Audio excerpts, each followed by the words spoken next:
ओम नमो भगवते वासुदेवाय। माघ मास कथा 15वां अध्याय। दत्तात्रेय जी कहने लगे कि हे राजन, प्रजापति ने पापों के नाश के लिए प्रयाग तीर्थ की रचना की। सफेद और काली यानी गंगा जी और यमुना जी के जल की धारा में स्नान का महात्म भली प्रकार सुनो। जो इस संगम में माघ मास में स्नान करता है वह गर्भ योनि में नहीं आता।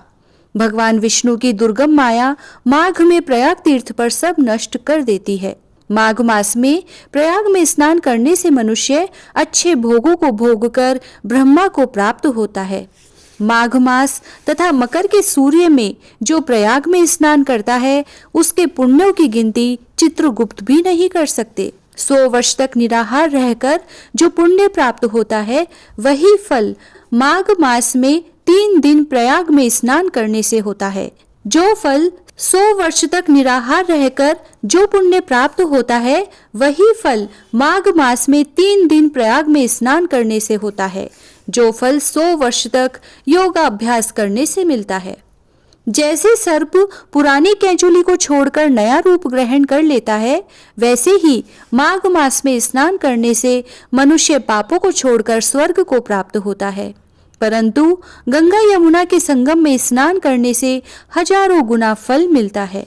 हे राजन, जिसको अमृत कहते हैं वह यह त्रिवेणी ही है।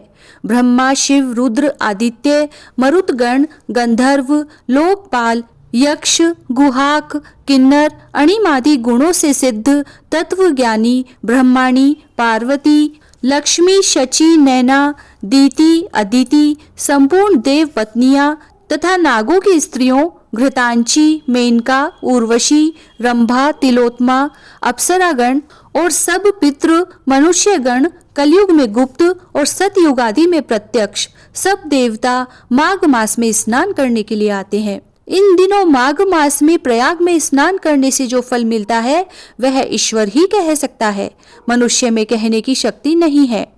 हजारों अश्वमेघ यज्ञ करने से भी यह फल प्राप्त नहीं होता। पूर्व समय में कांचन मालिनी ने इस स्नान का फल राक्षस को दिया था और इससे वह पापी मुक्त हो गया था। माघ मास कथा 15वां अध्याय समाप्त। जय श्री राधे।